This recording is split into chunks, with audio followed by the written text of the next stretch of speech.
¿Alguno de ustedes se ha preguntado qué demonios es este ruido y de dónde sale? Lo que pasa es que todo el mundo en México conoce este ruido, lo escuchan en la bocina o el claxon del camión, el camión del gas, el camión de la basura o el transporte público. Y también obviamente conocemos el claxon de la canción clásica de la cucaracha, que es este. Pero este otro, ¿qué demonios es?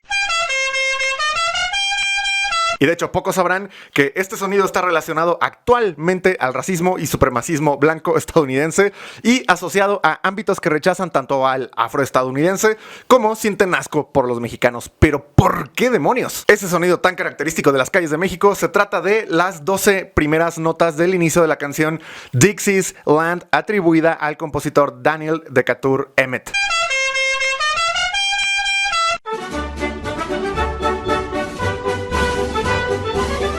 Que fue de hecho una de las composiciones más usadas como himno entre los ejércitos confederados de Estados Unidos durante su guerra civil. Ahora, como contexto nada más rápido, los Estados Unidos casi se vuelven dos países porque 13 estados del sur querían seguir teniendo esclavos. Voy a dejarlo así de vago por ahora. Esos 13 estados perdieron y se quedaron en la Unión de los Estados Unidos, pero esos 13 estados jamás dejaron de sentirse rebeldes y en 1979 se estrenó la serie televisiva Los Duques de Hazzard, ambientada en el sur de Estados Unidos, donde dos de sus personajes traían un famoso Dodge Charger 1969 apodado el General Lee. Ahora ese carro se llama así por el general Robert E. Lee, uno de los comandantes militares supremos encargado de separar a los Estados Unidos confederados para seguir teniendo esclavos negros. Por eso en su claxon suena Dixie's Land. Y obviamente van a notar que en el toldo de dicho auto tienen una bandera, que es esa que está ahí atrás. Esa es la bandera de guerra de muchas divisiones confederadas. Sin embargo, por ser pro esclavistas, la bandera siguió utilizándose no solo como distintivo del sur de Estados Unidos, sino también por grupos neonazis e incluso por el Ku Klux Klan. Y a raíz de una masacre que produjo un gringo imbécil,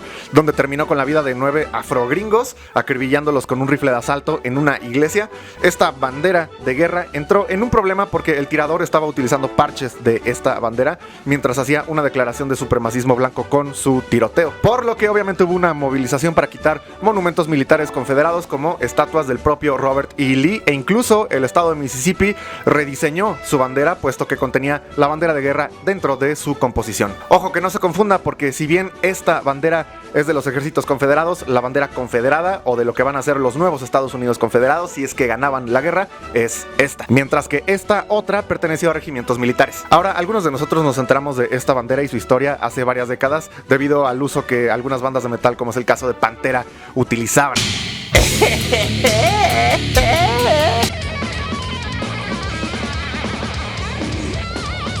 Sin embargo, el uso de esta enseña, como ya mencioné, ha sido desarticulado desde hace más o menos unos 10 años por este tiroteo. Pero de hecho, en México, esta bandera de aquí atrás no tiene peso alguno, por lo que se puede comprar o vender sin restricciones, a diferencia de sitios como es el caso de Amazon o eBay, donde su venta está prohibida por su asociación a grupos terroristas y racistas antimexicanos, como es el caso del Ku Klux Klan. Por lo que es curioso que el mexicano tenga en sus calles y en su día a día este himno confederado, o al menos el inicio de este himno confederado. Himno que coronaba un movimiento que después terminó en una causa que detesta a los mexicanos. Y esto se parece como si fuera una bala perdida que le cayó a México, pero el tiro no se sintió y se quedó dentro en la cotidianidad del mexicano sin hacer gran daño. ¿O no? ¿O sí? Parece ser que México se ha olvidado o no conoce esta esquirla que ha recibido sin ningún problema, mientras que para el estadounidense blanco hoy por hoy, o el estadounidense en general, así sea o no sea racista, esta bandera de aquí atrás es todo un drama si se llega a ver ondeando estas 13 estrellas flameando por las calles. Por eso, bienvenidos a este primer video de esta serie de videos de Estados Unidos sureños y racismo, donde vamos a revisar algunas películas icónicas acerca del profundo sur de Estados Unidos, su relación con el racismo e inevitablemente su relación con el mundo hispano. Entonces, más o menos durante un mes vamos a estar revisando las películas Deliverance, A Time to Kill, Mississippi Burning, Crazy Heart, BlacKkKlansman, Django y probablemente alguna otra que se me atraviese. Además de que estamos revisando aquí hoy a los mexicanos confederados que prácticamente son desconocidos por todo el mundo. Y con la llegada por segunda vez de Trump a la presidencia, las ratas blancas fanáticas del supremacismo se pusieron obviamente a lavar sus túnicas blancas, armaron sus cruces de madera y lavaron sus banderas confederadas de guerra para agarrar a esos esos sucios mestizos que dicen que somos, para obviamente echarnos fuera de la gran patria que confía en Dios. Y tal parece que a los Estados Unidos se les ha olvidado que dicha gente que apuntan como sucia, o sea nosotros, con nuestras caras mestizas y pardas, fueron apoyo directo para sostener la causa de un Estado confederado y que existieron registrados 14,000 nombres de mexicanos que participaron en ambos bandos en la Guerra Civil estadounidense, teniendo 9,900 de estos nombres mexicanos en el bando del ejército confederado, cosa que evidentemente ni una sola película señala a ninguno de estos mexicanos, ya sea ayudándoles a mantener su régimen capitalista industrial o por intentar hacer un país agrícola esclavista. Son 14,000 nombres registrados en la historiografía, pero se estima que se han perdido muchísimos nombres y que la participación mexicana en esta guerra civil fue más o menos de 85,000 involucrados en total. Ahora, la fuente donde se encuentra condensada la trayectoria de los mexicanos en la guerra civil estadounidense es este libro de aquí de 1977 del autor Terry Thompson, que se llama Vaqueros en Azul y Gris, llamado originalmente en inglés Vaqueros in Blue and Gray. Sin embargo, este libro, con este tremendo tema desconocido, no tiene ediciones en español, solamente en inglés. Ahora, revisando los contenidos de este libro, el número de mexicanos en el ejército confederado fue siempre superior al número de mexicanos en el ejército del norte, en el ejército yankee, obviamente por la cercanía de la frontera con México y porque los principales estados que dieron soldados mexicanos a esta guerra civil estadounidense fueron Nuevo México y Texas, áreas que fueron parte de la España mexicana un par de décadas atrás. Y podemos ver que hubo nombres de mexicanos en listas de unidades militares confederadas sumamente potentes en la historia, que fueron, por ejemplo, la 55ª Infantería de Alabama, el Batallón Manigault de Carolina del Sur, la Artillería Point Coop de Luisiana, la 6ª Infantería de Missouri, el Regimiento de Infantería Chalamet de Luisiana, Caballería de Ogden de Luisiana y la Infantería Gray de Luisiana. Y a pesar de prestar esta clase de servicio, la situación de los mexicanos confederados fue problemática al por mayor, siendo tomados los mexicanos como uno de los peores soldados porque en algunas de estas unidades militares el nivel de deserción mexicana fue del 100% y esto está relacionado a dos factores. El idioma, obviamente, número uno, y el segundo es que el ejército confederado mantenía sin comida y con armas caducadas a los mexicanos. Incluso se señala en el libro que en enero de 1865, ya casi para terminar la guerra, 100 hombres del capitán Santos Benavides andaban en el ejército sin pantalones y tuvieron que huir por el frío. Es decir, el colmo del ejército de granjeros confederados es que su fanatismo por la genética germánica hizo inválidos a sus propios soldados de sus propios regimientos, nada más por el hecho de ser mexicanos. Y Thompson, el autor de este libro, especifica desde el principio que esto está relacionado al prejuicio de los granjeros confederados contra los nativos del sur de Estados Unidos, así como contra mexicanos. Pero la situación es aún peor. El nivel de analfabetismo en las unidades mexicanas era del 95%, donde a veces no podían ni siquiera poner sus propias firmas para enlistarse y en ocasiones no tenían ni siquiera idea de qué demonios estaba pasando con ese conflicto, ni siquiera sabían de qué iba el conflicto. Entonces, ¿por qué demonios estos mexicanos se unirían a los ejércitos confederados? Los casos son muchos. Por ejemplo, en el caso del regimiento confederado de la Caballería de Pedernales, los mexicanos se unieron a los confederados para pelear contra los indios y no contra los yanquis, y esto lo hacían para proteger sus tierras de aquellos indios hostiles. Pero la razón de una buena mayoría de estos mexicanos para entrar al ejército confederado era principalmente porque los alcaldes de sus localidades, mexicanos también, los incluían en la leva para el ejército confederado. Y ojo con lo que estoy diciendo aquí, a pesar de que sean alcaldes mexicanos, me refiero a que son México-estadounidenses, porque esas regiones donde están viviendo ya son parte de Estados Unidos. Y estos mexicanos incrustados en este conflicto son producto de las independencias de México, puesto que la razón de que no les interese la causa confederada o ni siquiera la causa de los yanquis a estos México gringos es porque dichos mexicanos ahora eran parte de un país en una guerra que no entendían ni siquiera les interesaba, puesto que esas áreas de donde eran ellos oriundos pertenecieron y correspondieron a México décadas antes. Y no pocos lugares, porque no solamente era la mentada Texas, sino también Nuevo México. Y esta situación no es otra más que una variante de el disperso mexicano que no pertenece a ningún lugar, después de que la clave de su identidad, que era la corona española, sale del juego. El mexicano de hoy, por ejemplo, sufre durísimo los efectos de desconocer su país y cree que México es una entidad política y geográfica que ha estado de esta forma permanente a través de toda una eternidad y que ha tenido la desgracia de ser atacada ya sea por España o por Estados Unidos o quien sea. Y por esto desconoce que las razones de territorio, bandera e himno nacional no siempre han sido los componentes y los estándares de la identidad de México, y que antes la identidad de los mexicanos o novohispanos residía principalmente en un rey y una religión, y estos dos componentes eran lo que configuraban la identidad en lo que hoy es México. Por eso, al independizarse México, la referencia de identidad, que era el rey de España, se tuvo que destruir, y el mexicano, al dejar de atender a ese signo de identidad, provocó que Estados Unidos pudiera quedarse con buena parte del territorio de ese México independiente, desposeído ya sin referencias de identidad. Y esto que estoy mencionando es visible de manera política geográfica en la confusión del mexicano dentro del ejército confederado, como es visible en la situación política mexicana de esos tiempos donde Maximiliano de Habsburgo y Benito Juárez se disputaban la regencia del confundido México. Y un ejemplo perfecto de esto lo da precisamente este libro, con el oficial confederado Adrián J. Vidal, un México gringo que perteneció al ejército confederado, quien se unió a este ejército confederado en el área de Río Grande, pero decidió traicionar a los confederados en 1864 y con su regimiento huyó a México para unirse al bando imperial de Maximiliano contra Benito Juárez. Pero también intentó desertar de nuevo, pero los imperialistas de Maximiliano lo agarraron y lo fusilaron en 1865. Es decir, que es notable que poco les importa para qué causa pelean. No tienen bando, y a pesar de las fronteras, quienes no tienen fronteras en absoluto son estos mexicanos ya en medio de la nada. Excepto, claro, de quien está protagonizando este video, y no me refiero a Suki.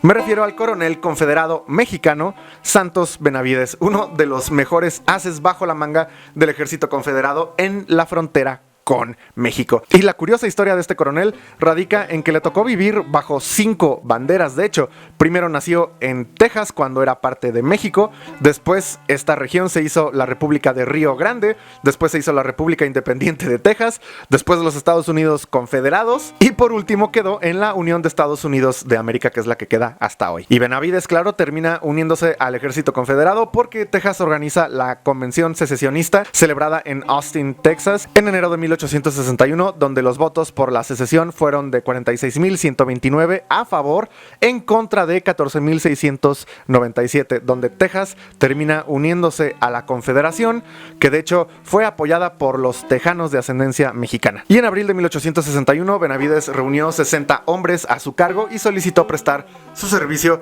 a el ejército confederado. Benavides no era un inexperto en la guerra cuando se une a los confederados, puesto que hubo un personaje llamado Juan Nepomuceno Cortina, quien, ya cansado del trato que recibían los ganaderos mexicanos por parte de los anglo-gringos blancos, decidió emprender 2 guerras de sabotaje contra estos gringos, donde Benavides fungió como la resistencia hasta que Cortina fue vencido casi justo al comienzo de la guerra civil que nos concierne hoy, en 1860. Estas guerras se llaman así precisamente, las guerras de Cortina. Benavides, de hecho, fue bisnieto de Tomás Sánchez de la Barrera y Garza, fundador de Laredo en 1755, a su vez relacionado a los conquistadores andaluzos de Nuevo León. Y Benavides, como capitán, lejos y contrario a la fama que tenían los mexicanos de ser desertores, fue aclamado por algunos de los más altos rangos del ejército confederado, justo como se muestra en las cartas de petición del general confederado Hamilton B, en referencia a Benavides, donde dijo esto: yo especialmente recomiendo al capitán Benavides por su incansable energía y patriotismo, y pido respetuosamente que se le reconozcan oficialmente los distinguidos servicios que las compañías de Laredo han dado a nuestra causa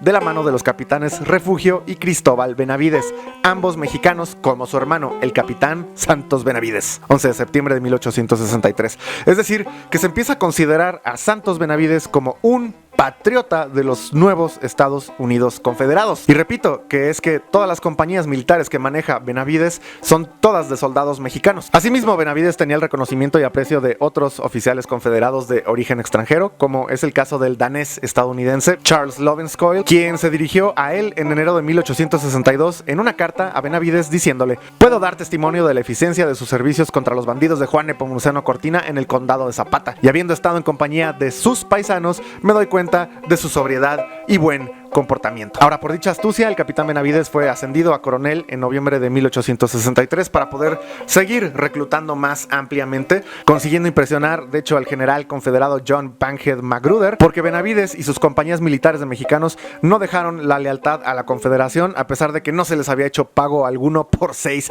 meses. Y este general Magruder es interesante porque después de la guerra de secesión, cuando se acaba en 1865, al haber perdido los confederados, fue general en el ejército mexicano del lado de los imperialistas de Maximiliano de Habsburgo. Y estos son retazos de los intereses de los confederados por depredar a México si es que ganaban, pero ese es otro tema. Pero sobre todo se convirtió en una de las principales tareas de Benavides y sus mexicanos durante la guerra, el mantener el nexo comercial con México, manteniendo una ruta comercial entre Texas y Tamaulipas para que los confederados vendieran algodón a nosotros, a México, y pudieran ellos adquirir recursos para sostener la guerra contra los yanquis, incluso manteniendo el orden del modo de producción, puesto que en repetidas ocasiones las compañías mexicanas de Santos Benavides se dedicaron a capturar esclavos negros que se habían escapado y se los regresaban a sus dueños. Entonces, ¿cuál es el destino del coronel Santos Benavides? Pues es que este comienza a tener bastantes problemas. Primero, problemas de salud, lo que lo obliga a retirarse y dirigir desde Laredo, Texas. El segundo, el problema con las operaciones del ejército del presidente Benito Juárez. Y por último, problemas con su superior, el famoso oficial confederado tejano John Salomon Ford, apodado Rip. Y el declive de la participación de Santos Benavides y sus mexicanos comienza cuando Benavides se pone a cargo de la importación de armamento desde México para el ejército confederado, tratando de comprar 5 millones de caps para mosquetes. Estos caps son mucho mejor conocidos en el mundo hispano como chinampinas. Obviamente nosotros conocemos las chinampinas como si fueran estos explosivos de juguete, pero hay que recordar que el cap o la chinampina es parte de un sistema de acción donde en vez de vaciar la pólvora para la ignición del propelente con cerrojo de chispa, como en el caso del rifle Brown Bess, un mosquete un poco más antiguo, la chinampina ya contiene la pólvora adentro, entonces eso te ahorra mucho tiempo para la carga. Bueno, pues este cargamento fue decomisado por el ejército juarista. Además, Santos Benavides seguía sin poder levantarse de la cama, por lo que pues lo reemplazan sus hermanos e incluso lo reemplaza su cuñado. Además, las peleas con Ford Rip comienzan por los permisos que daba Benavides a sus soldados para regresar a sus casas, en vez de concentrar a los soldados en la estratégica ciudad de Brownsville. A esto se suma una disputa que tiene contra un oficial confederado de apellido Newsom, quien, totalmente influenciado por Ford, lo acusó de robo, le reclamó la interrupción de venta de algodón a México y lo amenazó con arrestar a Santos Benavides, arrestarlo por desacato de órdenes. Y finalmente el ejército de la Unión, los azules, terminan por entrar a Brownsville en julio de 1865 y los oficiales de la Unión hicieron llegar a Santos Benavides una carta a su casa donde amablemente le demandaban que renunciara a sus cargos militares, a lo que Benavides aceptó, puesto que era inútil tratar de remontar cualquier victoria cuando todos sabían que los mexicanos fueron los primeros potenciales patriotas confederados en atacar y fueron los últimos en rendirse, y esto lo dice textualmente Thompson en la página 125. La última batalla de esta guerra civil estadounidense peleada en tierra firme, esto es muy importante, en tierra firme, fue la batalla de Palmito Hill, cerca de Brownsville, Texas, donde el ejército confederado perdió y los mexicanos que participaron del lado confederado fueron ejecutados, habiéndose incluso rendido. Pero esta vez mencionaré al bando de la Unión Antiesclavista, el Ejército Azul, donde también hubo participación de alrededor de 4,000 mexicanos, donde al final de la guerra el exsoldado de la Unión, Edmund Jackson Davis, quien después de la guerra se convirtió en gobernador de Texas en 1870, solicitó dar a los veteranos de guerra de Texas, del ejército de la Unión, no de los confederados, sino los de la Unión, 64 hectáreas de tierra. De hecho, el 31 de octubre de 1865, uno de los coroneles de la Unión que vio el final de la guerra, que es Andrew Himes, dio un discurso a sus regimientos diciendo lo siguiente: por 4 años han estado exiliados y lejos de casa debido a la intolerancia de una rebelión fundada en la esclavitud, el peor de los crímenes contra la humanidad. Ahora les toca a ustedes cultivar la paz y la armonía. Este coronel, de hecho, recibió cargos públicos después de la guerra, claro, por ser veterano, y en dicho discurso que estoy mencionando había 200 mexicanos y 2 oficiales mexicanos de la Unión,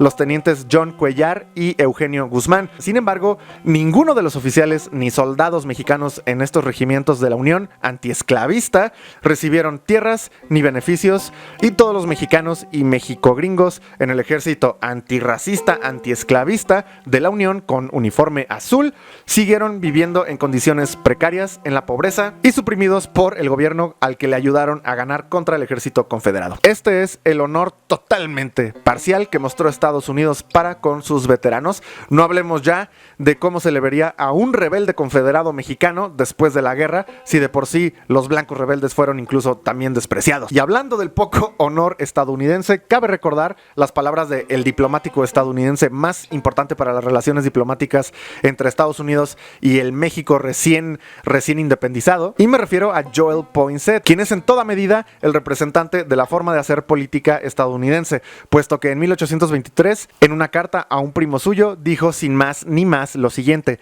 nada, en mi opinión, es más absurdo que un estadista romántico, y yo soy contrario a los actos de caballería en materia política. Puesto que aquí en este canal no se hace tanta divulgación histórica como tal, cabe recordarles el video de Santiago Armesilla acerca de Joel Poinsett, llamado El hombre que más daño le hizo a México en toda su historia. Y también es importante ver la respuesta que dio el canal llamado Arad Diet Abdul a Santiago Armesilla en referencia a este video. Así como también cabe mencionar la biografía de Poinsett por el autor José Fuentes Mares. Poinsett, historia de una gran intriga, cuarta edición. Todo para que tengan bien entramada la figura de Joel Poinsett y de cómo está relacionado Estados Unidos con la política de nacientes naciones independientes de Hispanoamérica. Así que esa fue toda por hoy. So that's all, folks. That one there is fucking Suki Cowgirl. Yeah.